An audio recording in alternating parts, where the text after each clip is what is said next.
Y estamos funcionando. Estamos, we're rolling. Estamos rolling. ¿Cómo estamos? Bienvenidos a otro episodio de Estupendamente. podcast, Trippers Podcast. Bienvenidos una vez más, un día más. Un día menos. Un día ¿cómo dices menos, tú? siempre. Hoy traemos a una amiga que llevamos sin ver 10 años. Sí, es Básicamente. posible, es posible. Pueden pasar estas cosas, no pasa nada, no juzguéis. Pero nada, introducción rápida y al grano. Hoy traemos a Marina Viejo. Hola Marina, ¿cómo estás? ¿Cómo Hola chicos, ¿qué tal? estás? ¿Cómo estáis? ¿Nerviosa? Un poco, sinceramente. Para quien no te conozca, Que deberían conocerte. exacto, Marina es psicóloga deportiva y sanitaria. Trabaja con una perspectiva integradora, Muy bien. que ya hablaremos de qué es Sí, ese sí. concepto. Pero además, Marina fue gimnasta. A los 15 años entró en la selección española de gimnasia rítmica, o sea que top, nivel alto. Y nada, lo primero que te quería preguntar un poco, ¿qué es esto de la perspectiva integradora? ¿Cómo funciona? Bueno, dentro de la psicología hay muchas corrientes. La cognitivo-conductual, la sistémica, el psicoanálisis. A mí me gusta englobarlas todas, coger todas las técnicas más eficaces, que más me gusten, que crea que a esas personas le puedan venir mejor, cogerlas y decir, venga, pues os las expongo, ¿no? No me gusta irme únicamente a una corriente y decir, tú te tienes que adaptar a lo que yo sé, a mis técnicas. No, prefiero adaptarme, ¿no? Y coger, pues eso, de lo que haya, lo mejor. Como una Macedonia de frutas, ¿no? Un Más o menos. poquito de todo. Exacto. El balance. Ah, Exacto. perfecto. O sea, ya me queda claro. ya También me queda trabajas el psicoanálisis, ¿no? Un poquito. Conceptos claves. Vale, Sí. claro. ¿Qué es eso? Eso que me interesa esa palabra. El psicoanálisis. Psicoanálisis de Freud, ¿os suena? Ajá, sí. Freud. No mucho. Para la Sí, hombre, gente. sí. A ver, para la gente... Para la no gente y tan culta. para mí. por favor. Bueno, Freud es uno de los psicólogos más importantes de toda la historia, conocido creo a nivel mundial. Y básicamente, como muy básicamente, se basa mucho en la historia, en la infancia, desde el nacimiento hasta pues, en esos primeros años de vida, cómo ha influido en el crecimiento, en el desarrollo cognitivo, cerebral, ¿no? de ese niño, el cuidado de los padres, Poco de todo. en ese Ajá. punto de la historia. Sí, ahora que lo dices, es verdad que yo tengo amigos que van a terapia y me dicen que cuando van a las sesiones de psicología, como que les hacen preguntas y como que estudian toda la vida que han tenido desde pequeños hasta más mayores y todo lo que pasaron, los acontecimientos más dramáticos. O sea, es un poco eso, ¿no? Estudiar un poco y hacer un análisis de toda tu vida para luego saber y sacar soluciones respecto a eso. Qué bueno. Claro. Ok, muy interesante. Oye, ¿cómo va tu vida de emprendedora? Porque has montado una... Bueno, te la has montado por tu cuenta, ¿no? Después de la carrera. ¿Qué tal? ¿Cómo vas? Marina Viejo Psicología. Bien. Bien. Al primer plano, ¿no? Al primer plano. te lo pondremos por ahí. ¿Y qué tal? ¿Cómo está yendo? Muy contenta. ¿Sí? Soy una persona muy afortunada porque me dedico de verdad a mi pasión, a lo que más me gusta. Sin duda, se lo agradezco a todas las personas que confían en mí porque para mí es una suerte tremenda. El ver cómo de la nada, ¿no? Y poquito a poco van mejorando, van cogiendo herramientas, van cogiendo ciertas habilidades, ¿no? Que a lo mejor cuando se llega a terapia, a psicología, no las tienes, ¿no? Ya, sí, Vienes sí. con unas necesidades. A mí, vamos, es mi pasión y sin duda gracias a todos Qué porque... Es que encima es una profesión, yo creo que es afortunada. muy... que no sé ni cómo se dice en español, como muy rewarding. Como que te recompensa mucho a ti mismo. Satisfactorio, Sí, ¿no? sí, muy satisfactoria porque en un sentido estás mejorando la vida de la gente, ¿no? Totalmente. Hay profesiones que, bueno, que sí, pues haces un servicio o vendes un producto y bien, oye, lo vendes genial, todo bien, pero en la tuya es que mejoras literalmente la vida de las personas. Eso debe ser Totalmente. muy satisfactorio, ¿no? Muchísimo. Yo salgo de las terapias, de las sesiones con el corazón, vamos, inmenso, pletórica. Es como, Sí. qué bien, qué gusto y qué suerte tengo. Bueno, y tenemos que decir que estaba hasta arriba de sesiones porque intentamos cuadrar esto y todas las tardes cogidas, tal. Y de hecho, tengo que decir que ayer hablamos por teléfono y le digo, ¿qué? ¿Tienes todas las tardes terapia? Y me dice, sí, pero la doy yo, ¿eh? No la recibo. Y yo, hombre, ya. Claro. Tendrás todo el día. Menos mal. Menos mal, Bueno, ¿no? perdón que os corte, también la recibo. Sí, bueno. O sea, vas Yo- a terapia, ¿no? yo también voy a terapia. Eso me parece muy inteligente. O sea, porque tú como psicóloga, Sí. supongo que hagas... O sea, tienes que hacer una introspección muy seria de ti misma porque conoces todas las técnicas, todas las tácticas, bueno, cómo pensamos, al final estás mucho más preparada que una persona normal. Sí. Pero luego cuando vas a terapia, ¿cómo funciona eso? O sea, ¿trabajas con un psicólogo totalmente normal o sí que cambia y vais a un nivel un poquito más avanzado? Nada. Igual que si ahora mismo vosotros vais a terapia, yo soy la misma persona que se pone delante de un psicólogo, de una psicóloga, que va pues, pidiendo ayuda respecto a ciertos temas, ¿no? Es muy importante que un psicólogo vaya a terapia para que coloque su historia, coloque su vida, tenga herramientas de gestión emocional, de conocerse, ¿no? Sobre todo para no proyectar en los pacientes, en las personas con las que trabajas. Y bueno, sobre todo porque también somos personas antes que psicólogos y también tenemos nuestros problemas, tenemos nuestra mochila, ¿no? Y es importante que poco a poco esa mochila o pese menos o esté más colocada. Ajá. Es que eso se dice mucho, no te lo dicen mucho lo de, ay, pero ¿cómo vas tú al psicólogo si eres psicóloga? Si es, vamos, yo he oído siempre la broma esta de, no, pero ¿cómo puedes estar mal si has estudiado psicología? Si te miras los apuntes de la carrera y ya está. Y en plan, tú cuando te dicen eso, ¿qué les dices? Nada. Te vas. Yo a mí misma no me puedo ni autoaplicar técnicas, bueno, algunas sí que me aplico, pero básicas, y soy incapaz de conocerme a un nivel más profundo. No soy para nada, pues eso, no soy imparcial. Entonces, bueno. Vale. ¿Y no crees me que puedo. todo el mundo debería ir a terapia? Bueno, creo que todo el mundo se podría beneficiar de ir a terapia, pero no creo que todo el mundo necesite ir a terapia como una necesidad. Creo que todo el mundo se podría beneficiar, es una herramienta muy útil. Creo que el autoconocerse, el mejorar ciertos aspectos siempre está en la mano de cada uno, pero bueno, aquí ya... Claro. Pero una pregunta, ¿tú como psicóloga no te ayuda el ser psicóloga para hacerte terapia a ti misma? ¿Por qué funciona eso? Porque tú dices que eres imparcial, ¿no? Entonces, o sea, de ahí viene el problema, que como somos imparciales con nosotros mismos, no nos podemos hacer terapia a nosotros mismos. Por eso viene, ¿no? Es que es imposible. Yo no soy capaz de tomar una perspectiva diferente a mi persona, ¿no? Necesito, de alguna forma, tomar conciencia, salirme un poco de mí misma, ¿no? Ver otro punto de vista y a través de uno mismo es muy complicado, no se puede. Es imposible. Vale, Me encantaría, vale. me encantaría llegar y decir por esto, por lo otro, pero gracias a la terapia soy capaz de, vale, por esto, por lo otro, ahora tengo que hacer esto, ahora puedo hacer esto otro, por esto me pasa esto, ¿no? Vale, entender ya lo un poquito entiendo. Pero más ¿y allá. no notas, por ejemplo, que, al menos en el tema de gestión de las emociones, que desde que has estudiado psicología y has aprendido pues, un poco cómo funciona todo, diferentes conceptos, pues, técnicas, ¿no sientes que has mejorado en esa faceta de ti misma, en la de la gestión de las emociones? Gracias a mi terapia. Ya estás haciendo promoción. No, No, a la gracias terapia que ella hace. Exacto, Ah, a mi vale, terapia individual. vale. Sí, Vale. gracias a mi terapia individual soy mucho más capaz de gestionar todo lo que llevo dentro. Porque es verdad que antes no. Entender el problema es la primera parte de la solución. Entonces, no es suficiente. Claro, claro.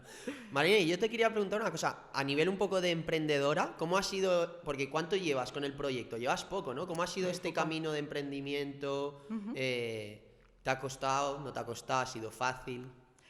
Empecé en noviembre con todo. Al principio yo decía, qué miedo. Es más, dejé un trabajo fijo.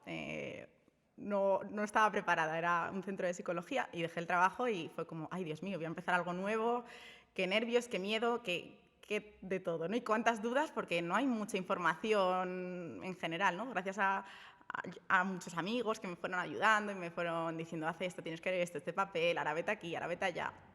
Es más, yo lo empecé desde Estados Unidos, el proyecto. Y claro, todo se complicaba más pidiendo ayuda desde aquí, a mi hermano, a mi padre, vete aquí, vete allá. Pero bueno, gracias a ellos también fue un poco más sencillo. Los comienzos, pues al principio dan vértigo. Al final la toma de decisiones, ¿no? Muchas veces dejas a un lado cosas que a lo mejor te llaman la atención o... Bueno, daba vértigo, pero no me puedo quejar. La verdad es que, bueno, estoy en ese camino que me gusta, en ese camino haciendo lo que de verdad siento que me siento realizada, entonces, bueno, Qué bueno. en principio no me arrepiento para nada. Qué bien. Oye, estás creando una comunidad muy buena en Instagram. Estuvimos viendo los vídeos y todos los comentarios que tienes un montón de agradecimiento y de apoyo. La verdad es que estabas muy bien, ¿eh? Números bastante altos. No, y se lo Gracias. estaba comentando antes, que yo creo que al final lo está haciendo muy bien porque le está dando mucho valor a las redes sociales, a crear marca personal, y como psicóloga, al final, bueno, el paciente como que te está enseñando, te está mostrando una parte íntima de él o de ella y te tiene que conocer. Y de ahí la mejor forma de conocerte es a través de redes sociales, creando contenido, explicando conceptos y que diga, mira qué chica tan maja, se la nota que sabe. Y al final como que le das esa confianza antes de conoceros en persona. Pero a mí me parece muy interesante eso que dices del tema de los inicios del emprendimiento, porque ahí, o sea, se te ve muy proactiva, se te ve que te has movido muy bien, porque llevas, nada, 5 meses, 4 meses, y ya lo estás haciendo muy bien, tienes muchos pacientes, la marca personal es muy buena, el tema del branding, el logo, todo.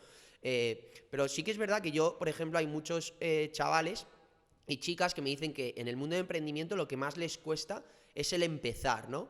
Y como que, ¿por qué? Pues básicamente lo que me dicen es que no saben muy bien cómo empezar y entonces como que procrastinan. Y existe la procrastinación esta de decir, no lo hago, ya lo dejo para mañana, pero en verdad yo creo que a nivel psicológico esa procrastinación viene de no saber lidiar con emociones difíciles, porque cuando tú sabes exactamente lo que tienes que hacer al día siguiente, tú lo haces y te resulta muy fácil. Pero cuando no lo tienes tan claro y es como confuso, ahí es cuando viene la procrastinación, ¿no? Que me parece un concepto vital porque yo creo que el problema clave de la gente en muchos aspectos es la procrastinación, el dejarlo todo para mañana, el dejarlo todo para la semana que viene. Tú, por ejemplo, ese concepto de procrastinación a nivel psicológico, ¿por qué crees que se da? Bueno, puede haber múltiples factores y más, al final a cada uno le afectará unos más que otros. Creo que una de las cosas que más influyen a nivel de procrastinación es el miedo a enfrentarte a lo que pueda ocurrir, ¿no? Muchas veces, como dices, ¿no? El que genera un proyecto, el tener tu marca, el tener... Sí. Da vértigo, es que da miedo, de verdad. Porque depende mucho... Tu vida al final depende de ello, ¿no? Y es importante tener pues, tus tiempos, tus horarios, ¿no? Porque si no muchas veces cuesta un poco. Y sí, generalmente lo que hay debajo de una procrastinación suele haber un miedo. Miedo a lo que pueda ocurrir o mucha pereza a lo mejor, ¿no? Pero yo siempre cuando hay pereza y cansancio me muevo en término más emocional de, vale, ¿qué hay debajo de esa sensación, ¿no? De esa... Eso no es una emoción. Dime qué hay debajo de esa emoción. Claro. Vale. Así ¿Y, que, y tú personalmente tenías miedo al fracaso? por supuesto, ¿Sí? por supuesto. Es más, creo que eso es algo que se minimiza, pero siempre un poquito está. Es verdad que poco a poco pues, vas cogiendo confianza. Yo tenía claro que cuando abriese mi proyecto iba a estar al 100% o a un porcentaje muy alto de seguridad en mí misma, de confianza en mí misma. Yo sabía que podía hacerlo, pero tenía que estar, pues eso, muy segura de mí misma, porque si no, no iba a dar mi 100% y yo tenía claro que yo a nivel de psicología quiero ofrecer lo mejor. Claro. Lo mejor dentro de lo que yo pueda, lo mejor. Claro. ¿Y tú crees que el hecho de haber sido deportista de élite, de haber pues, competido al máximo nivel nacional e internacional, creo que también has competido bastante, ¿tú crees que eso te ha ayudado un poco a encarar el emprendimiento en el sentido de que pues, nosotros también hemos jugado al tenis alta competición y sí que hemos vivido un poco el fracaso? No es un fracaso pues, tan a lo mejor tan estrepitoso, pero sí que hemos convivido perdón, con la derrota. Entonces, ¿tú crees que eso también te ha preparado y crees que el deporte también influye un poco a la hora de emprender, en la mentalidad? Bueno, se podría decir que sí, ¿no? En el sentido de... yo siempre he sido muy perfeccionista conmigo misma, muy exigente. Esto tiene su parte mala, no lo estoy para nada romantizando. Es más, esto lo he tenido que trabajar en terapia porque me autoexigía demasiado. Y esto llevado a un proyecto, a tu propio proyecto, puede llegar a un extremo que no sea óptimo, adaptativo para ti, no sea positivo, ¿no? Entonces, es importante el bajar un poquito esas expectativas, ¿no? El traer los pies a la tierra y decir, vale, cuidado porque te estás pasando, ¿no? Al principio recuerdo que trabajaba muchísimo, ¿no? Era como horas y horas y horas invertidas en tu marca, en tu proyecto, en seguir formándote, en seguir leyendo. Estudios. Era como, ya está, hasta que me di cuenta que dije, tengo que parar porque voy a explotar. Una cosa es que quiera ser una psicóloga dentro de ser cada día mejor psicóloga, ¿no? Pero con calma. Sí, yo creo que es que depende también, porque el deporte te puede ayudar, también te puede perjudicar en ciertos aspectos, el ser muy autoexigente, el estar todo el día pensando que tienes que ser mejor. Pero sí que es verdad que el deporte lo que te puede ayudar es eso, a saber lidiar con emociones difíciles. Yo, por ejemplo, cuando escuché eso, que creo que lo escuché en un podcast de Joe Rogan, como es habitual, que es que es un animal y trae a gente muy, muy interesante.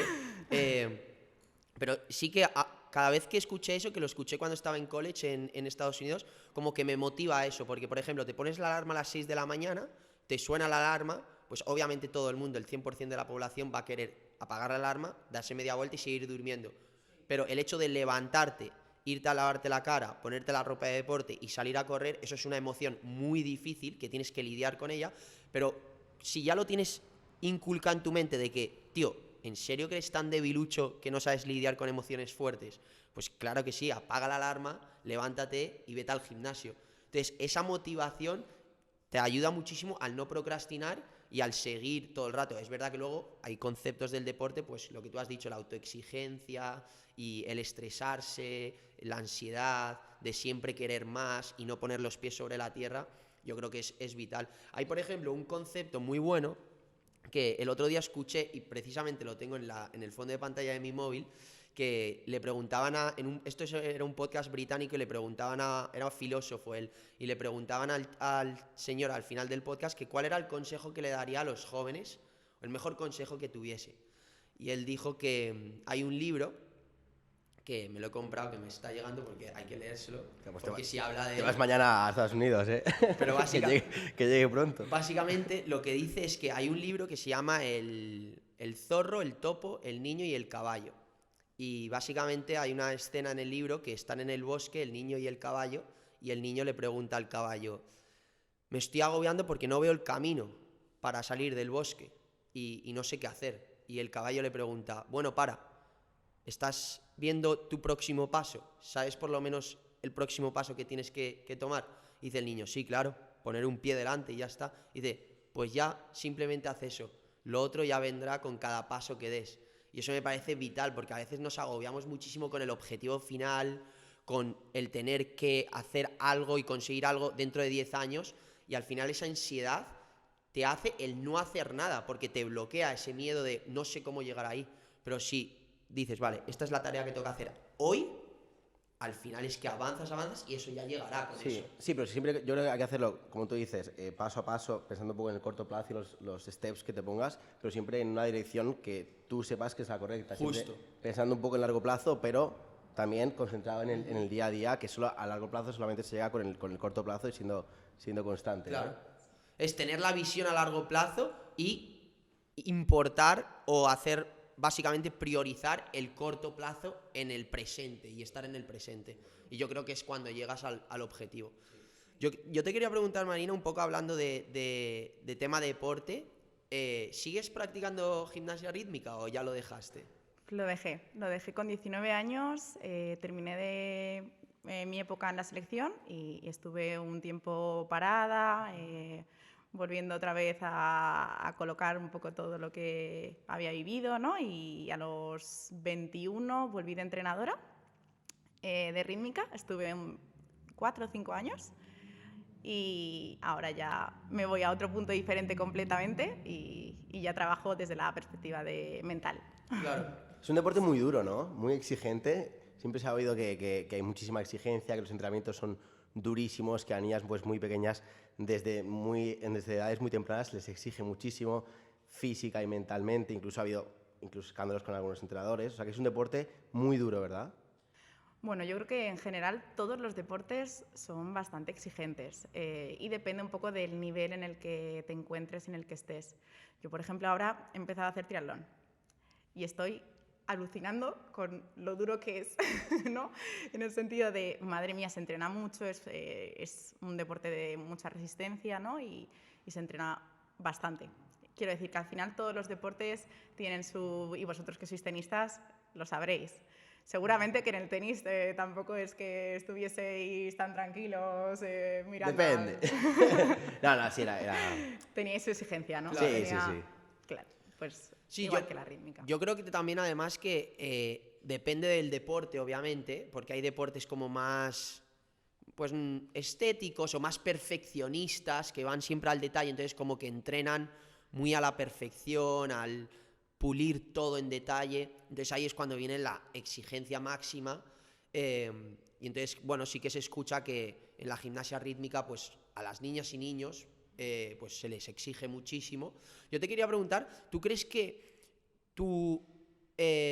la decisión que tomaste de estudiar psicología viene un poco derivada la historia que tuviste en gimnasia rítmica, que fue una historia de hacer deporte de alto rendimiento, entrenar muchísimo y al final, bueno, a lo mejor te diste cuenta de que, joder, con lo que nos exigen y lo que tenemos que hacer, a lo mejor un psicólogo nos hubiese venido bien? Pues yo estudié psicología por 3 motivos, creo, sí. El primero es porque, como decís, ¿no? Yo es verdad que cuando en mi etapa de la selección eché en falta la figura del psicólogo. No sabía exactamente qué figura, cómo llamarle a esa figura, porque es verdad que no la tenía como muy presente, pero yo sabía que alguien me podía ayudar con una parte que yo no podía. Yo no sabía gestionar de la mejor forma pues, los nervios, la presión, ¿no? Y yo sabía que alguien me tenía que ayudar. Y es más, cuando terminé la selección, en esa época dije, esta voy a ser la persona que quiero ser yo, ¿no? Quiero que de verdad en un futuro ser esa persona que acompaña a esos deportistas en esa parte que de alguna forma yo no estuve del todo acompañada. Luego yo tenía claro que quería ayudar a las personas, yo quería trabajar con personas, a mí el tú a tú, el plano personal me encanta, yo sabía que quería trabajar con personas y si podía ser ayudando, mejor. Yo sabía que eso sí que quería, el ayudar a personas. Pues no sabía si medicina, no sabía si fisio, no sabía si psicología, ¿no? Era como, quiero ayudar a personas y quiero trabajar con personas. Eso es lo único que tenía claro. Y luego mi madre estudió psicología también, pero no la terminó la carrera. Era licenciatura, ella hizo 4 años de 5. Y dije, bueno, pues por mi madre voy a intentar también acabarla. Qué bien. Qué bueno. Oye, ¿tú piensas que el deporte de élite es sano? Sano, ¿qué es para ti sano? ¿Qué es para ti sano? Así como... No le las preguntas, Marina. Mentalmente, desde un punto de vista psicológico, ¿es muy perjudicial el deporte de élite? Hay que estar muy bien acompañado. Es algo muy exigente, es algo muy duro, es algo que a nivel mental requiere de mucho esfuerzo, de mucha carga y es importante tener un acompañamiento y tener a alguien que trabaje contigo toda esa parte, si no cuesta mucho, se dificulta. Yo imagino que en esos mundos, por ejemplo, de la gimnasia rítmica, bueno, y no solo ese mundo, porque yo conozco de muchos otros deportes que han salido en prensa a decir, bueno, pues que han sufrido mucha ansiedad, mucha autoexigencia, mucha exigencia de los entrenadores. Se genera un poco como el trauma, ¿no? Porque al final son tan pequeños, se les exige tanto que llega un momento, pues un momento traumático para ellos que a lo mejor se les queda para el resto de su vida. ¿Cómo trabajas, por ejemplo, tú como psicóloga ahora deportiva el trauma con este tipo de casos? Bueno, trauma como una herida psicológica emocional está comprobado que a través del MDR es una técnica de la psicología. ¿Qué es? Una ¿En qué técnica consiste? de sensibilización a través de movimientos oculares y reprocesamiento. Y es básicamente el procesar ese trauma a nivel mental que ha ocurrido pues, en una etapa de tu vida, ¿no? Ya sea pues, a nivel deportivo, ya sea a nivel personal. Está comprobado pues, en personas que han sufrido grandes traumas, ¿no? Como podemos decir, se suele decir trauma con T mayúscula, ¿no? Abusos, violaciones, temas así como más serios. Pero también hay trauma relacional, de pues, el trato de tus padres, el trato de los entrenadores, el trato... Y bueno, a través, por ejemplo, de esta técnica que es el MDR, es bastante eficaz, es muy eficiente en un periodo corto de tiempo, se trabaja de una forma muy, muy buena y los resultados son muy positivos. Y sobre todo la terapia. El darle pues, otra perspectiva, el darle otro sentido, el procesar todo lo que en ese momento a lo mejor no se pudo procesar. Trauma así como trauma dicho en grandes palabras. ¿Y cuál ha sido, si se puede contar, el caso más difícil que te ha tocado hasta el momento? ¿Alguna persona que haya tenido un trauma, así, una experiencia, pues, un abuso sexual o algún acontecimiento así? ¿Nos podrías contar un poco alguno? No me gusta hablar mucho sobre las historias de las personas con las que trabajo, pero sí. Es más, estuve trabajando en un centro terapéutico de menores donde las historias eran muy complicadas o había historias que eran muy, muy, muy duras. Es verdad que a nivel deportivo generalmente vienen con una optimización del rendimiento, ¿no? Como una mejora del rendimiento, y es algo que tengo muy claro de, vale, vamos a sacar la mejor versión de uno mismo, ¿no? Por la parte sanitaria está esta parte, ¿no? De, bueno, pues a lo mejor vienen personas con unas historias más complejas que hay que ayudarles a digerir. Pero se pone todo en una misma caja, o sea, trauma es trauma, ya sea trauma por abuso sexual, trauma porque me robaron un grupo de 10 personas cuando era pequeño o trauma porque un perro me atacó o sea, ¿el trauma se trata de la misma forma, sea cual sea, o dependiendo del trauma de cada uno, el tipo de terapia es diferente? Trauma depende un poco de lo que a cada uno le haya surgido para él un trauma. Puede que para ti haya sido un trauma un accidente de coche que hayas vivido, y puede que para mí ese accidente de coche fue como, bueno, pues no pasó nada, ¿no? Estamos bien, y ya está. Depende un poco de cada uno, de las habilidades de afrontamiento de cada uno y bueno. O sea, es un poco de cómo te afecta, ¿no?, a algún acontecimiento más que el acontecimiento en sí, ¿no? Exacto. Pero luego la terapia es la misma para cada uno. No hay dos terapias iguales. O sea, Nunca. si te viene una persona con un trauma de abuso sexual y luego te viene otro paciente con un trauma de un accidente de coche, ¿la forma en que solucionas ese trauma es el mismo? ¿O No. Ah, vale. No. No hay dos terapias iguales. Te vienen dos pacientes con abuso sexual y van a ser diferentes, porque cada uno lo vive de una forma diferente, los síntomas son diferentes, las manifestaciones son diferentes. Entonces, sí, es todo diferente. Oye, a mí me gustaría un poco hablar de las emociones, ¿vale? Que nos contarás un poquito de las emociones, porque he visto en tu Instagram que dices que no hay emociones buenas y malas, positivas o negativas, sino que hay emociones más agradables y menos agradables. Y lo comparabas un poco con una situación en la que estás en la playa, ¿no? Un día de verano, 15 de agosto, estás en Conil, en Cádiz, súper bien, parece que todo está bien, pero hay algo como dentro de ti que no te deja estar bien, que no estás a gusto, te sientes como vergüenza o asco o miedo, una situación que no es tan agradable, ¿verdad? Y eso pues lo podríamos reflejar en un balón de playa, ¿no? Decías. Y tú intentas ir al agua, intentas como pues hundir ese balón de playa, que son esas emociones que no te gustan, y claro, lo hundes, pero el balón salta otra vez, sube para arriba. Entonces como que muchas veces nos intentamos hundir este balón, que son las emociones negativas en teoría, que nosotros calificamos como negativas, en vez de ir al agujerito este de la pelota para poder deshincharlo y ya poder hundirlo. Entonces, yo te quería preguntar, ¿cómo es eso de que no hay emociones positivas o negativas? ¿Son necesarias todas las emociones y tienen una función específica cada una? ¿O es mejor no tener ninguna negativa? Es imposible no tener ninguna negativa. Si no fuésemos así, seríamos lechugas. No, es imposible. Entonces, en principio, lo que ocurre con las emociones positivas y negativas es que las identificamos como agradables y desagradables, ¿no? Las emociones agradables, la alegría; las emociones desagradables, la tristeza, ¿no? En grandes rasgos. Obviamente, todas son necesarias, todas tienen una función. La tristeza está ahí por algo, el enfado está ahí por algo, la frustración está ahí por algo, y hay que saber entender qué mensaje nos está trayendo esa emoción. Muchas veces nos quedamos en estoy triste, no quiero estar triste, no quiero llorar, no quiero... ya está, me olvido, ¿no? Y luego viene con más fuerza, ¿no? Y dices, jo, qué raro, ¿qué me está pasando, ¿no? Porque estoy ahora mucho más triste que antes y me he ido a correr, ¿no? He ido a... Pues no van así las emociones, ¿no? La gestión emocional es diferente. O algo que me enfada, ¿no? Me lo callo, ¿no? Y al final el enfado explota, ¿no? Y dices de todo, ¿no? Pues esa ha sido una gestión emocional, una gestión del enfado un tanto desadaptativa, no muy útil. Vale, entonces, ¿cuál sería la manera de gestionar este tipo de emociones? Depende de cada uno y entendiendo siempre qué función está cumpliendo en ti esa emoción, ¿no? Si, por ejemplo, tú estás enfadado, te sientes enfadado, imagino que te sientes enfadado por algo, ¿no?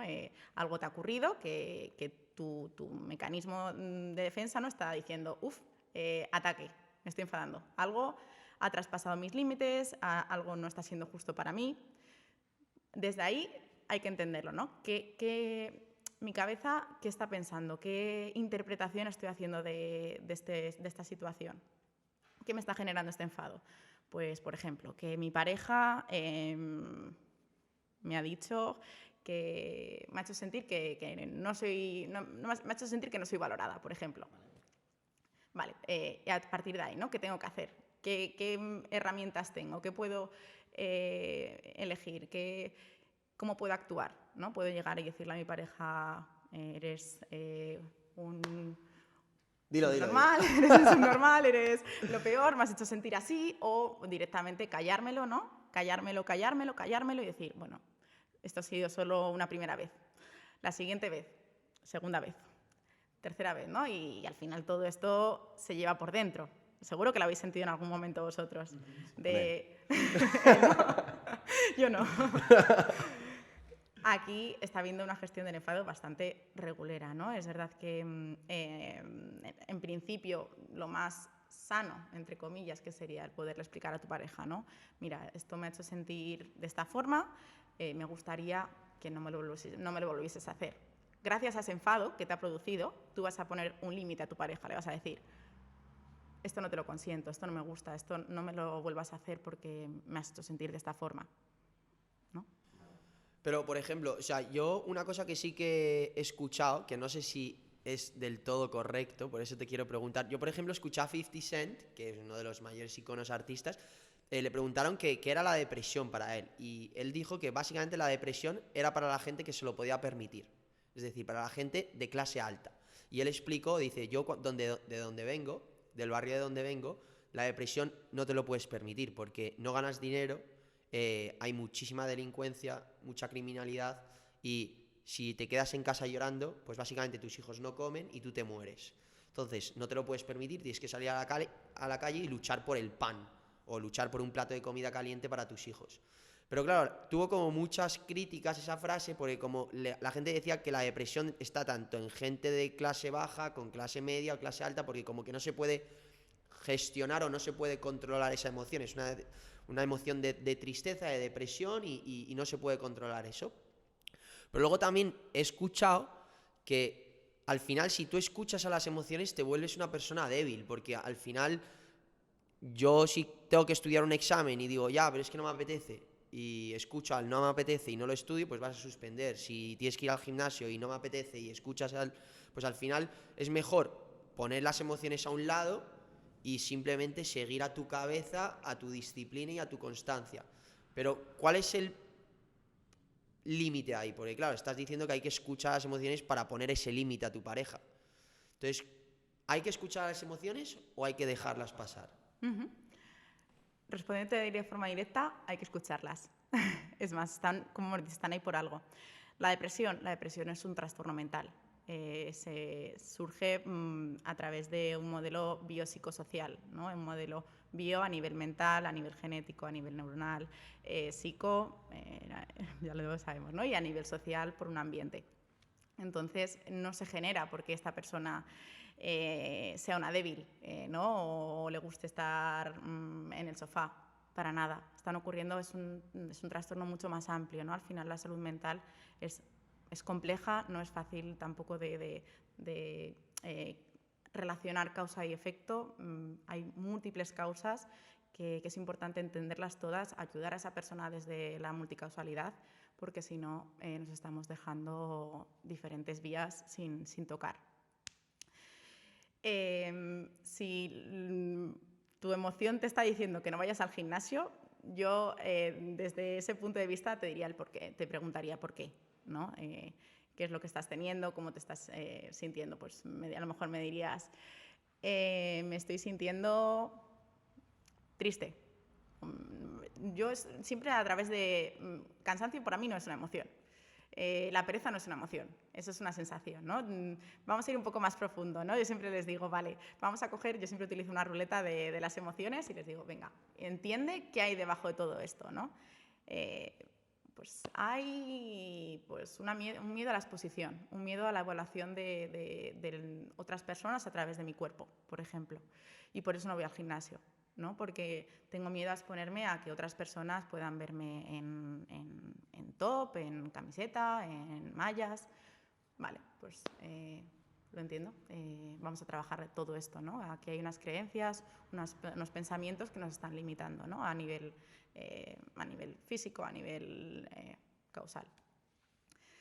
Y bueno, yo siempre intento ir a la raíz, sobre todo, porque si nos quedamos en no quiero hacer nada, porque no, esto no sirve, esto no es útil. Pues eso me interesa porque a mí muchas veces me da pereza ir al gimnasio y siempre digo, ¿y por qué me da pereza? O sea, no es una emoción, es una sensación, la pereza.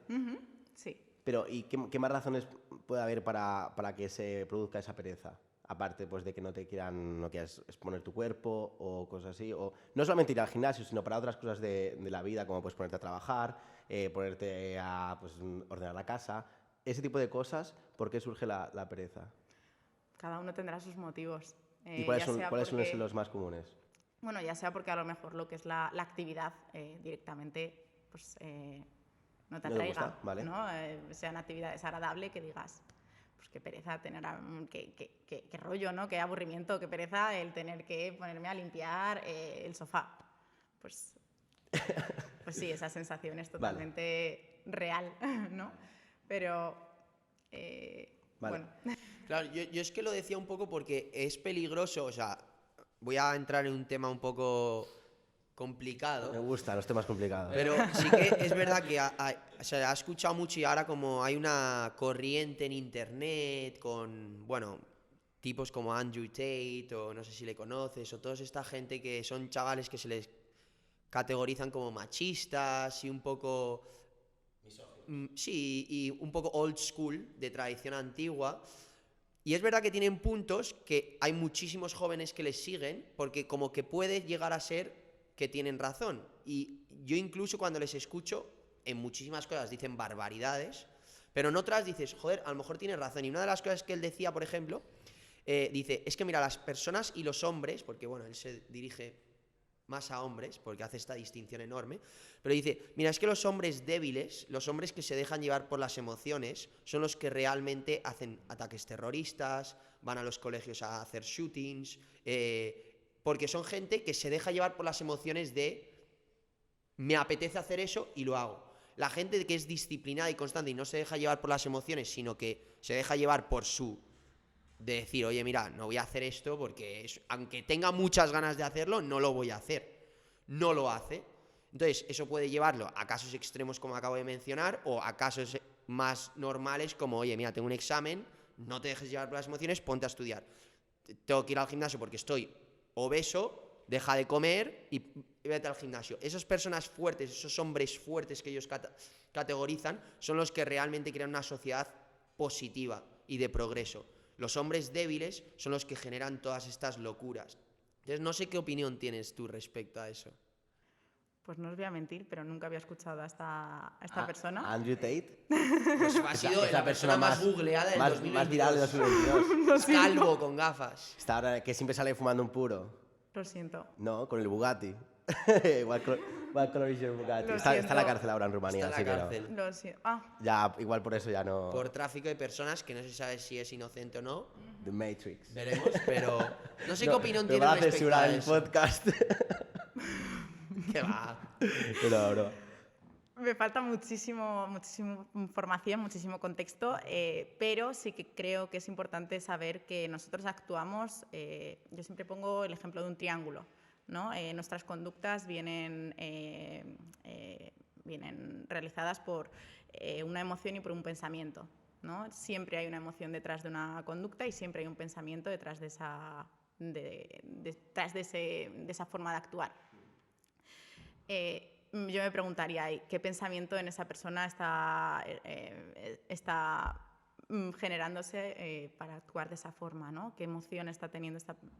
Me parece como demasiado superficial, la verdad, quedarnos únicamente en el es que sí, expreso mis emociones, soy un débil. Es más, esto es una creencia totalmente irracional y creo que sería importante también el irnos a por qué consideras que expresando tus emociones o por qué consideras que diciendo que, oye, que estás triste, que te sientes triste, eres más débil, ¿no? Yo me iría a ¿qué hay ahí? ¿Qué tipo de distorsión cognitiva está apareciendo, ¿no? ¿Qué tipo de malinterpretación a nivel mental está habiendo? Porque no se puede tratar a todo el mundo como psicóloga. O sea, yo quiero decir, ese tipo de personas que hacen ese tipo de cosas no pueden ir a terapia y arreglarse así mentalmente. Eso ya estamos hablando de otro nivel, ¿no? Que yo, o sea, desde la ignorancia no sé, pero ¿eso cómo se trata? O sea, esa gente no va al psicólogo. La verdad es que no lo he preguntado.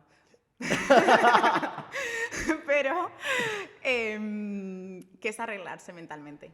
O sea, quiero decir, una persona, porque claro, tú estás hablando de gente que tiene problemas y traumas, pero un terrorista. Un terrorista, O un asesino. una persona que en Estados Unidos va de repente a un instituto y se carga a 13 niños con una pistola. ¿Esa persona puede ir al psicólogo o no? Por poder puede ir. Pero, Pero ¿tú crees que hay margen para... O sea, un psicólogo tiene la capacidad como de... No sé qué, claro, no encuentro la palabra, porque es como arreglar, pero como de ayudar a esa persona a que cambie. ¿Se podría, tú crees? Pues la verdad es que no me he encontrado en esa posición nunca.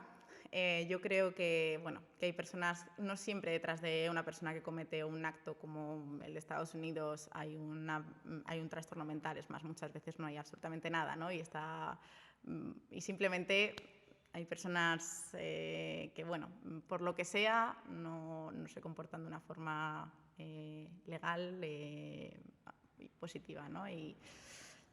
Pero ¿tú crees que todo el mundo puede cambiar? ¿O no? Ciertos aspectos, por supuesto. Bueno, María, yo te quería preguntar sobre un tema que a mí me apasiona, que es el tema de la inteligencia.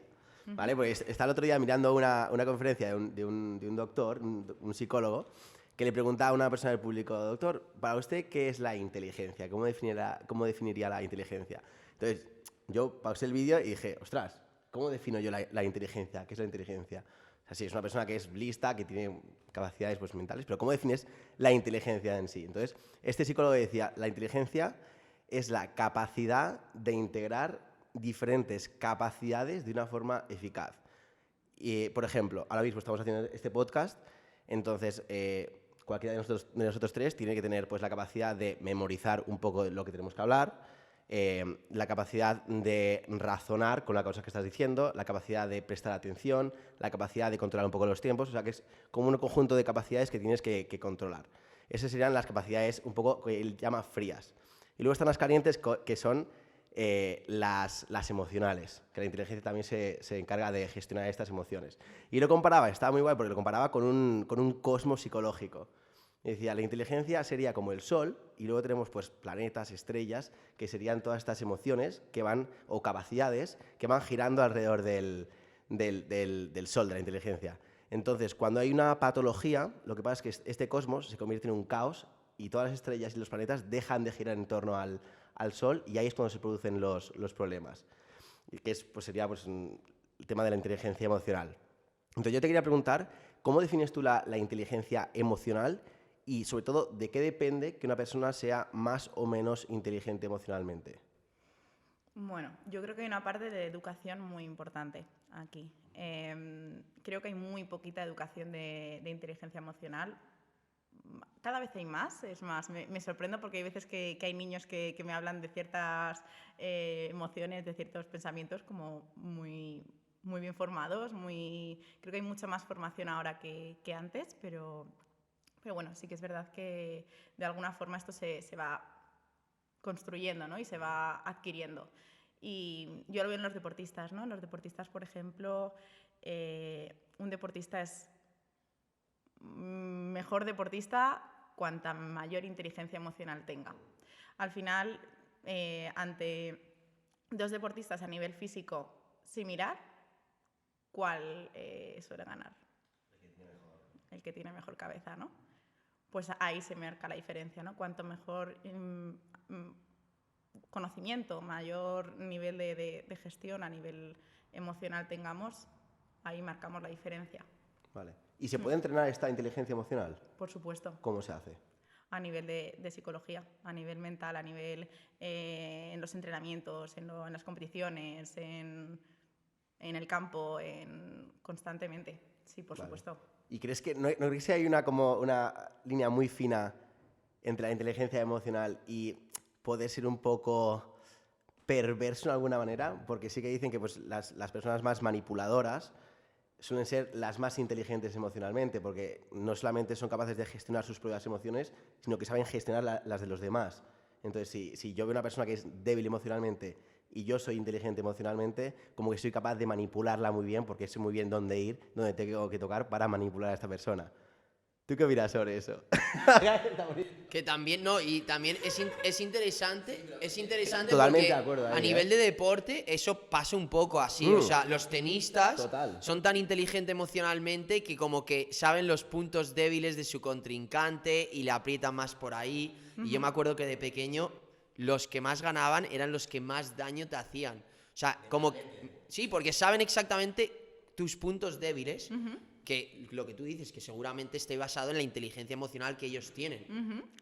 Es que para conocer tantísimo al rival, te tienes que saber muy bien te tienes que conocer muy bien a ti mismo. Ahí ha llegado el nivel top de inteligencia emocional, ¿no? Si yo soy capaz de saber y adelantarme a lo que va a hacer el contrincante, es porque de verdad yo a nivel individual soy muy consciente, confío mucho en mis capacidades, conozco muy bien mis puntos fuertes, ¿no? Y soy capaz de poner la pelota donde sé que al rival le voy a molestar. Entonces, ahí parte de un autoconocimiento base y muy, muy, muy bueno. Y, por ejemplo, técnicas para conocerte mejor a ti mismo, además de la psicología, obviamente, técnicas que tú puedas hacer contigo mismo sin necesidad de terapia. Es que yo creo que como la terapia al final no hay nada. Pero a nivel de, por ejemplo, procesos de meditación o de, bueno, procesos introspectivos o reflexivos contigo mismo, ¿no se podría llegar a un nivel de inteligencia emocional un poco mayor al que tienes? Se podría ir ganando habilidades, por supuesto. Sí. Si conocéis o hay alguna técnica, algo que que se pueda adquirir, ¿no? Y sí. Porque al final yo creo que la inteligencia emocional además es saber gestionar las emociones en determinados momentos, no cuando está todo bien, sino en momentos difíciles y críticos. Entonces, si sabes cómo gestionar tu mente, en poner la atención en ese momento y todas esas prácticas de meditación, de respiración, de procesos reflexivos con uno mismo, cuando llega ese momento, pues estás mucho más preparado, ¿no? Supongo. Yo te quería preguntar un concepto que sí que escucho en Instagram, que me gusta mucho, que es el concepto del impostor, del síndrome del impostor. Y cuando te escuché hablar, como que dije, coño, o sea, es que es verdad, o sea, hay mucha gente que sufre de este síndrome. Me gustaría que lo explicases un poco en qué consiste. Pues este síndrome, entre comillas, que es un poco, no me gusta mucho poner etiquetas, pero se basa simplemente en la falta de confianza, de la falta de seguridad en uno mismo, ¿no? En esas dudas que tenemos de nosotros mismos y que al final nos impiden el creernos que somos suficientes, que lo que hacemos, que lo que vamos ganando y vamos adquiriendo es gracias a nuestra valía, a nosotros mismos, ¿no? Y esto se ve mucho en la parte sanitaria, se ve mucho, porque muchas veces no nos creemos suficientes para el paciente, ¿no? Para la persona con la que estamos trabajando. Entonces, en la vía sanitaria se ve muchísimo. Y va un poco ligado a la autoestima, como has dicho. O sea, este tipo de gente que sufre este tipo de síndrome normalmente tiene una autoestima muy baja. Entonces, por ejemplo, para solucionar esto y arreglar esto y hacer crecer su autoestima o que no sufran de este síndrome del impostor, ¿cómo se puede conseguir en terapia o fuera de terapia? La autoestima es un concepto súper general que engloba muchísimas características y muchísimos aspectos. Entonces, es verdad que utilizamos la autoestima como si fuese algo de, oye, quiero conseguir autoestima, como algo casi directo y para nada, ¿no? Hay que trabajar muchos factores que entran dentro de la autoestima. ¿Cómo se soluciona o cómo consigues autoestima? Vale, sobre todo a través de terapia. Es que vais a decir, madre mía, tiras todo el rato para tu campo, Sí, ¿no? no, esto vamos. Tienes mil seguidores ya nuevos en Instagram y... Claro, Pero la mejor Así. forma de mejorar esa autoestima es a través de la terapia porque ¿por qué está baja esa autoestima? ¿Por Vale. qué no te crees que eres suficiente? ¿Por qué Claro, no te es la crees? cosa, o sea, vale, es con terapia obviamente, pero en esa terapia, ¿en qué consiste a grandes rasgos? O sea, ¿qué se trabaja en una terapia con una persona que tiene la autoestima baja y quiere mejorar en ese aspecto? Otra vez, depende de la persona, ¿vale? Porque es que esto es súper general, pero el darnos cuenta de nuestros puntos fuertes, de nuestra valía, el entender de dónde viene esta falta de autoestima, si viene de nuestra historia, de algo que nos ha pasado en el presente, de qué viene esta falta de autoestima, el ir creyéndonos poquito a poco, ¿no? El que somos capaces, que el ir viendo esta parte que no somos muchas veces ni conscientes ni que está. Es como que está muchas veces tapada por una sombra, ¿no? No la vemos. Bueno, pues poco a poco hay que ir como bajando esa cortina y diciendo, vaya, que estoy aquí, ¿no? Que esto también soy yo, ¿no? Es un poco, el síndrome del impostor va muy ligado a esto. Cuando se siente este síndrome, este aspecto, es que directamente no somos conscientes ni nos sentimos un fraude. Nos sentimos que todo lo que estamos haciendo no es suficiente, ¿no? El síndrome del impostor, sinceramente, como no lo conozco tanto y puede ser que le ocurra a muchísima gente que lo esté haciendo súper bien en la vida y aún así se sienta así, y creo que es un tema mucho más complejo. Eso sí que puede ser. Sin embargo, el tema de la autoestima, es verdad que yo no dudo en ningún momento de que con terapia se pueda solucionar, pero sí que es verdad que en eso estoy un poquito... bueno, no en contra, obviamente, pero opino diferente, porque la gente me va a decir, es un pesa con el tema de la disciplina, pero yo en mi vida personal lo he vivido. Entonces, desde mi experiencia, yo digo que la autoestima, puedes ir a terapia, puedes sentarte con una psicóloga y hablarlo, que puede solucionarte muchísimas cosas, pero a lo mejor eso es como el camino fácil, porque al final lo único que tienes que hacer es contratar a una psicóloga, sentarte con ella y hablar. Pero lo más difícil, que es lo que a mí en estos últimos 5 o 6 años de mi vida me ha subido muchísimo la autoestima, es el hacer cosas que no te apetecen hacer, pero que sabes que tienes que hacer y que deberías hacer para que luego te sientas orgulloso de ti mismo. Entonces, cuando tú haces realmente lo que dices y te prometiste que ibas a hacer, el proyecto que ibas a montar, perder peso, subir de peso, ponerte fuerte, ponerte menos fuerte, cuando realmente sigues lo que tú dijiste que ibas a hacer, tu autoestima sube exponencialmente. Claro, lo que pasa es que no es nada fácil porque tienes que actuar. O sea, me parece incluso más difícil que terapia, porque al final terapia no estás consumiendo un altísimo grado de energía. Simplemente estás hablando y tratando tus problemas con una persona y esperando a que esa persona te los solucione. Pero al final a lo mejor el problema viene de ti y tienes que lidiar con esas emociones que hablábamos antes difíciles para que realmente te sientes bien contigo mismo. Yo creo que aquí es un poco... estoy de acuerdo contigo que es la parte fácil en teoría, es como ir al psicólogo y hacer terapia, pero yo lo veo muy parecido a, por ejemplo, ir a un nutricionista. Tú quieres bajar de peso y tú vas a un nutricionista.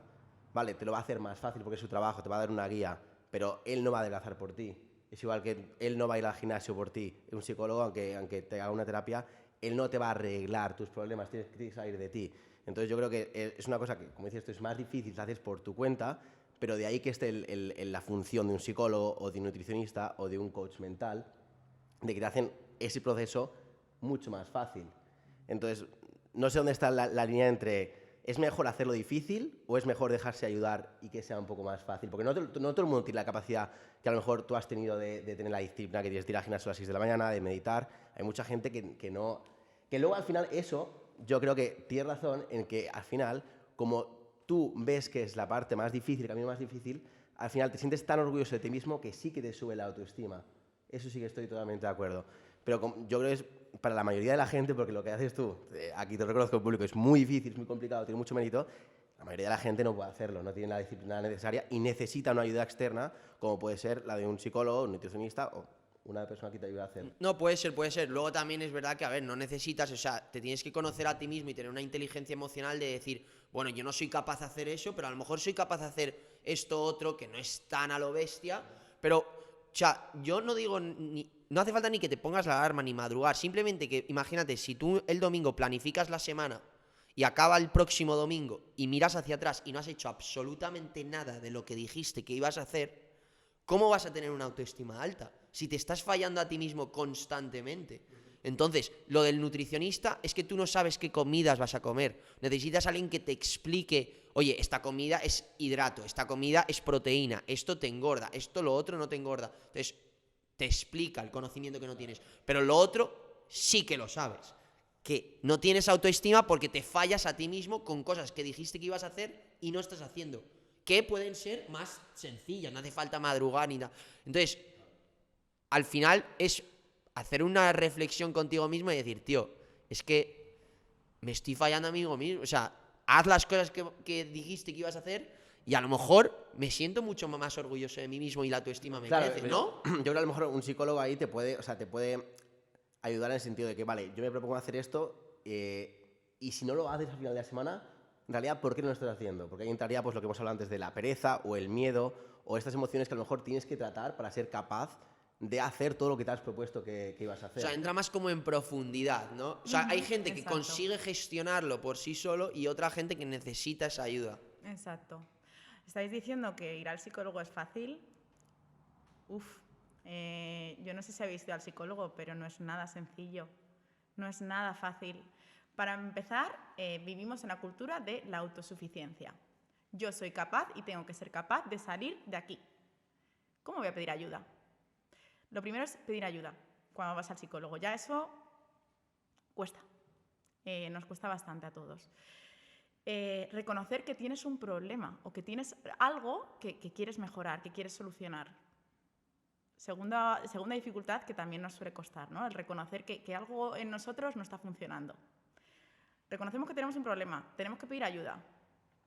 Llegamos ahí a terapia, nos sentamos delante de una persona que no conocemos en absoluto y le tenemos que contar qué nos está pasando, qué dificultades estamos teniendo, qué problemas estamos teniendo y tenemos que contarles nuestra vida, ¿no? Y contestar unas preguntas que generalmente tampoco son del todo cómodas, ¿no? No me parece para nada sencillo ir a un psicólogo. No me parece tampoco ni la vía rápida, ni la vía fácil, ni la vía...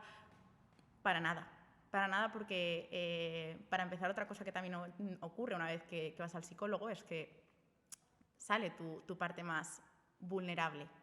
Esa parte que generalmente ninguno dejamos mostrar, ¿no? Todos somos muy fuertes, todos somos muy capaces, todos tenemos una coraza bien ancha, ¿no? Pero cuando llegas a un psicólogo, a una terapia con una psicóloga, te quitas esa coraza. Es más, es que es importante que poco a poco vaya saliendo tu vulnerabilidad, ¿no? Y te muestres como tú eres para que desde ahí se pueda ayudar, ¿no? Entonces, estáis diciendo que la terapia es la vía fácil y yo estaba pensando... No me refiero a que sea fácil el hecho de ir al psicólogo. El paso, eso me parece, de hecho, estoy de acuerdo, muy difícil. Lo que me refiero es que, por ejemplo, si estás en una depresión, es mucho más fácil salir de esa depresión con ayuda de un psicólogo que por tu cuenta. Eso es lo que me refiero con que es más fácil. Pero eso no hace falta tener un trastorno mental, una patología para que se necesite el ir al psicólogo, ¿no? Claro, no, me estoy yendo un poco al caso un poco más extremo. Sí. Si quieres mejorar en tu vida en algún aspecto, pues supongo que es mucho más fácil con la ayuda de un profesional que sin ella. No quería entrar en... O sea, entiendo lo que dices, pero no me refería a que es fácil ir, que de hecho sí que estoy de acuerdo, me parece muy difícil. Y como que siempre que siempre lo hemos escuchado, bueno, este va al psicólogo, está loco. Eso se ha escuchado muchísimo siempre. El estigma sigue estando ahí. Sí. Es verdad que poco a poco se va... Yo no Sí, sé poco a vuestra poco es verdad que se va percepción. normalizando mucho más y cada vez yo creo que más gente va a terapia, por lo menos de mi círculo, gente que yo pensaba que a lo mejor hace unos años que sí que tenía mucho el estigma este de si va al psicólogo está un poco mal de la cabeza. Ahora, claro, muchísima gente va al psicólogo, gente que es súper feliz o se le ve súper feliz, súper exitosa, súper productiva, súper bien y que les viene súper bien. Y la gente como que yo estoy notando sí que ya habla un poco más abiertamente sobre este tema. Te dicen voy a esto, joder, me está ayudando con esto, estoy súper contento. Y de hecho la gente incluso está un poco como orgullosa, ¿no? Cosa que antes era un poco al revés, ¿no? Totalmente. La salud mental está empezando a tomar su importancia, a tener voz y bueno, poquito a poco. Aún queda. ¿Cuál tú crees que es el Pero- principal problema que hay hoy en día en relación con la salud mental? El estigma, los prejuicios que ha venido siempre pasados, ¿no? La historia de la salud mental. Si hace relativamente poco estábamos viendo cómo las películas, un hospital psiquiátrico era, vamos, un poco más era horrible, ¿no? Cuando ahora la salud mental pues, ha avanzado muchísimo, en los psicólogos y los psiquiatras estamos totalmente uno con el otro, ¿no? Antes había también esa rivalidad. ¿Ah, sí? Sí, yo conocía muchos psicólogos que decían, no, mejores que los psiquiatras, o al revés. Había pique ahí, ¿no? Para nada, ahora somos, vamos, Una piña. Sí, sabemos la importancia que tenemos unos con los otros y yo en cuanto veo cualquier cosita derivo a un psiquiatra que es súper importante. Hay una cosa que no me acuerdo si él era psiquiatra o psicólogo, no sé si lo has visto, hay un documental en Netflix que se llama Stutz, que es un documental que Jonah Hill, el actor, que es el de... Yo es que nunca he visto esa película, pero es el de comedia de Resacón en Las Vegas, que es, bueno, es un actor muy conocido de Hollywood y tuvo sobrepeso durante muchísimos años y lo pasó muy mal y, bueno, fue a terapia durante muchísimos años con psicólogos y psiquiatras y ninguno le ayudaba y seguía con el mismo problema siempre. Y llegó un momento que conocí a este psiquiatra, que es un psiquiatra judío muy muy bueno, que se llama Stutz, y le cambió la vida radicalmente y entonces decidió montar un documental que es espectacular, te aconsejo que lo veas porque te va a gustar, que básicamente lo que hace es documenta sesiones con su psiquiatra, como protagonista su psiquiatra, para que dar a conocer principalmente a la gente cómo son las sesiones y dar a conocer su psiquiatra, porque es buenísimo. Y una cosa que me sorprendió de lo que decía Stutz, el doctor Stutz, es que uno de los gravísimos problemas que cometen los psicólogos y los psiquiatras es que cuando viene un paciente, ellos se ponen a preguntar todo el rato. Entonces, como que ellos quieren sacar del paciente la respuesta. Y él decía en el documental, si a mí me viene un paciente es porque él quiere que yo le dé la respuesta a él, de lo que él tiene que hacer para arreglar su vida. O sea, yo no le puedo estar preguntando y que él me dé la respuesta de cómo se siente y qué tal. No, tú me dices cómo te sientes y yo te digo, mira, vale, cállate, te voy a decir lo que tú tienes que hacer para arreglar tu vida. Entonces era un tío muy straightforward, que iba muy directo, pero que me pareció un concepto totalmente diferente, porque sí que es verdad que los psicólogos en verdad en terapia como que se conoce mucho de hacer muchas preguntas, conocer mucho al paciente, y no sé qué opinión tienes respecto a eso. O sea, ¿tu tipo de sesiones y terapias son más una conversación abierta con el paciente o es más que se sienta y tú le dices todo lo que tiene que hacer? Bueno, pues en primer lugar, lo más importante en las sesiones al final es el vínculo. Es que entre los dos consigamos tener como ese nivel de confianza, ese nivel de unión, por así decirlo, para que se sienta cómodo y me pueda explicar absolutamente todo lo que está ocurriendo. Por eso muchas veces los psicólogos hacemos tantas preguntas, ¿no? Porque necesitamos saber qué está ocurriendo, ¿no? Todo. Yo necesito construir, al final, yo siempre le pongo una metáfora, ¿no? Y es la metáfora del iceberg. Lo que estamos viendo que está ocurriendo es únicamente la punta del iceberg, ¿no? Es, mi rendimiento es bajo, o porque por esto, por lo otro. Pues a nivel más sanitario, he dejado de comer, Entonces, todo esto son síntomas, ¿no? Y es como la punta del iceberg. Yo en lo que trabajo con las sesiones es al final en lo que no se ve, en lo que ni el paciente es capaz de ver en ese momento, ¿no? En eso que no es capaz ni de verbalizar en muchas ocasiones. Entonces, es donde tenemos que ir dirigidos, ¿no? Hacia qué hay debajo de todo lo que se está viendo, ¿no? Hacer un cambio a nivel pues, emocional, cognitivo, a nivel de acciones, ¿no? Y todo eso requiere ir a lo que es a todo ese interior del iceberg. Normalmente, yo les digo, no tengo la respuesta a todas sus preguntas. Es más, seguramente que la tengan más ellos que yo, ¿no? Más que nada porque no les conozco, les estoy conociendo, ¿no? En ese momento. Entonces, bueno, pues en ocasiones pues no tengo las respuestas. Y hay que ser también en eso muy, muy sincero con uno mismo. Hay veces que los psicólogos consideramos que lo sabemos todo, para nada. Es como, bueno, habrá muchas cosas que no tenga ni yo la respuesta, ¿no? Vamos a encontrarla entre los dos, a ver qué hay. Qué bueno. Oye, yo te quería preguntar acerca un poco de la educación, porque sí que hemos hablado otra vez aquí en este podcast de cosas del sistema educativo, y yo siempre es una de las cosas que a mí me parece que se debería enseñar desde pequeños. A lo mejor no desde pequeños, pero sí desde a lo mejor la ESO o el bachillerato, sería temas de psicología, de gestión de las emociones. ¿Tú crees que sería necesario implantarlo en el sistema educativo? 100%. ¿Y cómo lo harías? Pues ya sea a través de talleres, a través de, aunque sean unas charlas, aunque sea, vamos, si hubiese una asignatura ya eso sería otro nivel, ¿no? Pero... Vale, pero por ejemplo, sí, vale, vamos a decir que ponemos una asignatura de psicología o de gestión de las emociones. ¿Qué temas tratarías tú ahí? ¿Qué es lo más importante que crees que los jóvenes de entre 15 y 18 años tienen que aprender? Bueno, esto es también bastante general. Habría muchísimos temas que yo creo que ahora mismo no los tengo en mente, pero habría muchos temas que habría que tocar, pero sobre todo al final la gestión emocional. Creo que hay unas dificultades tremendas en las personas, ¿no? Para gestionarnos emocionalmente. Gestionar la frustración, gestionar la ira, creo que tenemos muchas dificultades. Qué bueno. Pues nada, desde aquí hacemos un llamamiento. Pedrito. Sí, Pedrito Sánchez. Un poquito ahí, ponemos ahí ministra de Educación, Marina Viejo. Hay un concepto ya para terminar, que estamos a puntito de terminar, pero un concepto que sí que me interesa mucho, que es el tema del perfeccionismo. Que te he oído hablar mucho del perfeccionismo en Instagram. ¿Quieres agüita? Sí. Toma agüita.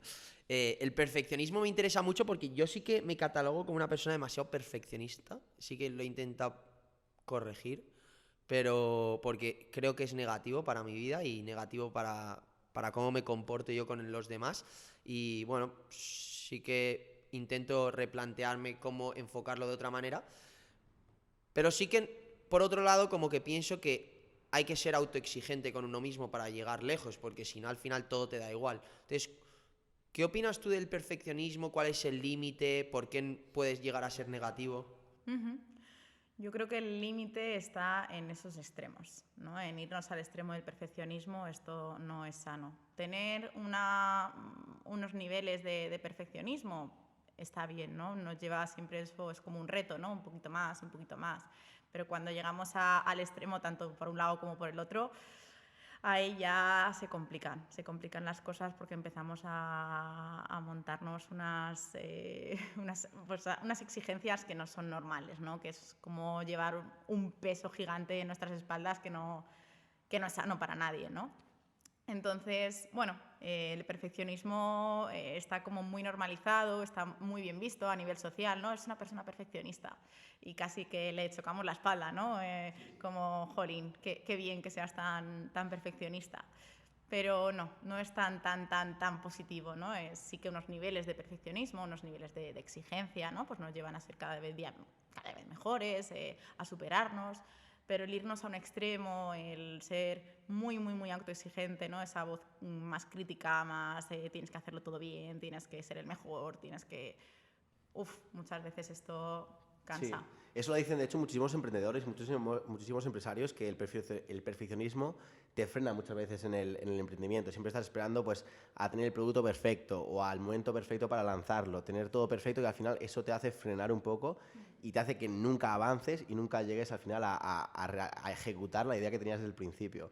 Así que yo estoy de acuerdo que es un poco un arma de doble filo, porque hay que encontrar el equilibrio entre, vale, tengo que hacer las cosas bien, pero no me puedo ir al 10 porque si no eso me va a frenar y me va a quitar pues velocidad o me va a quitar otras cosas. Exacto, al Sí, final, totalmente. claro.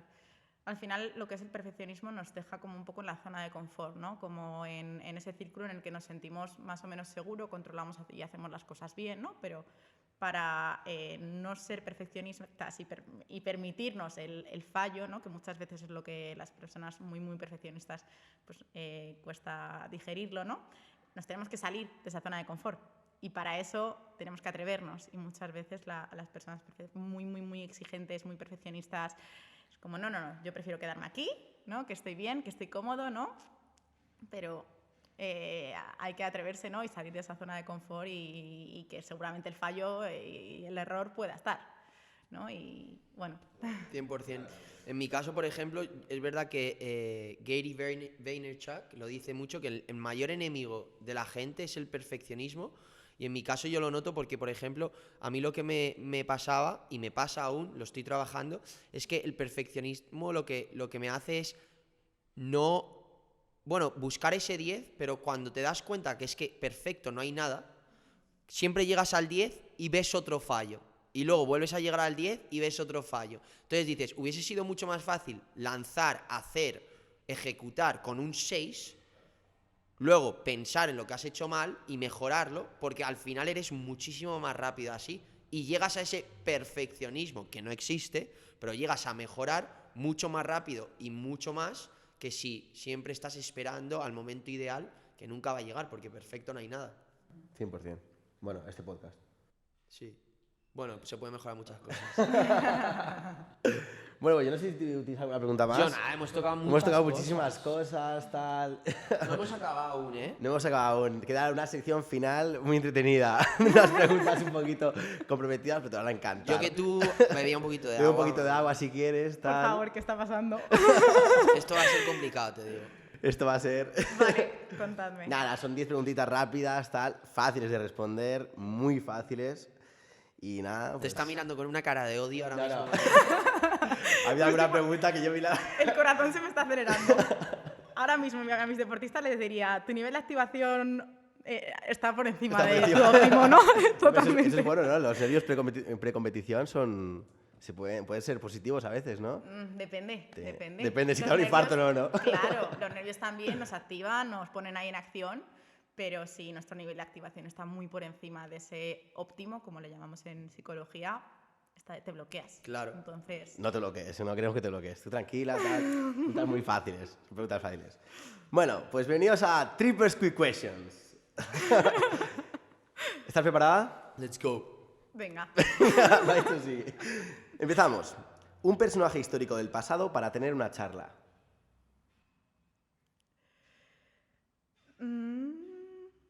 Cristóbal Colón. 3 cosas que van a ser diferentes de aquí a 50 años.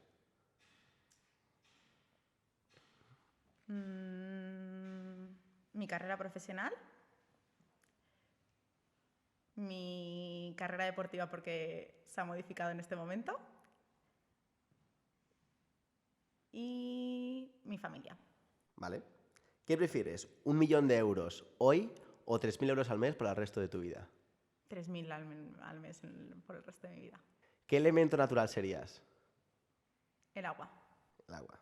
¿Cuánto vale un Bitcoin? Lo siento, Alex, no veo tus vídeos. No. Ya está. Veo solo algunos. Este podcast no se va a emitir ya. Toda la promoción se corta ya. Di un número. Tienes que mojarte. No lo sé. Número. Ya que no hay números. Hay infinitos números. Puedes decir el que tú quieras. Lo siento. ¿Cuál es tu número favorito? ¿Cuál es? El 16. Bueno, 16.000. Bueno, más o menos. Bueno, 20 y pocos está. Seguimos. Si pudieras vivir la vida de otra persona, muerta o viva, ¿quién elegirías? La mía. No, no puedes. Tiene que ser de otro. Si volvieras a nacer, tienes que nacer tiene que ser otra persona. No puede ser una persona que haya existido o un estilo de vida. Es que seguiría eligiendo la mía. No puedes. Bueno, pues... Yo qué sé, puedes decir una científica o una... Tu segundo pick. Claro. Tú eres tu primer pick, el segundo pick. La vida de mi padre. Vale. ¿Crees que la raza humana va a seguir viva de aquí a 500 años? Si no nos cargamos antes el planeta, puede que sí. Vale. ¿Qué prefieres, morir ahogada o morir de amor? Por Dios. De amor. De amor, vale. ¿Crees en la vida extraterrestre? No. ¿No? Vale. Y última pregunta, ya que este podcast se llama Trippers, queremos que nos cuentes el mayor trip que te haya pasado en tu vida. Una anécdota así muy random, muy trippy, que puedas aquí compartir con todos nosotros. Uf, esta me la tendría que haber pensado, ¿eh? Por eso te lo hemos dicho. Vale, bueno, voy a contar que estuve de viaje en Alaska. La primera opción de ese viaje a Alaska era montar en kayak durante 6 días haciendo un loop por un río para ver a osos comiendo salmón. Ese plan al final no salió, más que nada porque me negué en ese momento. Hicimos algo más chill, más tranquilo, pero sí que es verdad que teníamos como la gana esa de encontrar un oso, de ver por lo menos un oso. Llegamos, fuimos a Denali, al Parque Natural, buscando, venga, a ver si vemos un oso, ¿no? Algo así como, no sé, algo llamativo de Alaska, ¿no? Es lo típico. Pues nada, esto es un poco...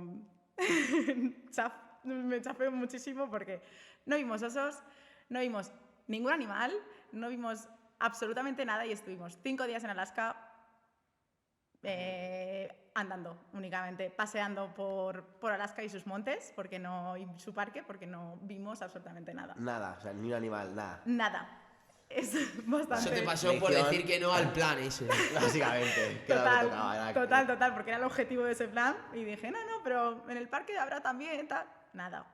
Es cierto que sí que en un momento dado nuestra comida desapareció misteriosamente. No sabemos qué animal pudo ser el que se comió esa comida, pero sí. Madre mía. Moraleja, nunca vayas de viaje con Marina Viejo. Qué gafe. A Alaska no ve nada. Que no es la Sierra de Gredos. Te vas a Alaska y nada, pues bien, mejor Google. Pero bueno. Pues nada, María, muchísimas gracias por compartir este trip con nosotros. Muchas gracias. Hemos aprendido un montón. Sí, la verdad es que ha sido como una terapia en grupo. Ha sido una terapia, yo me voy como no. Ha sido terapia en grupo, sí. Ha estado muy guay.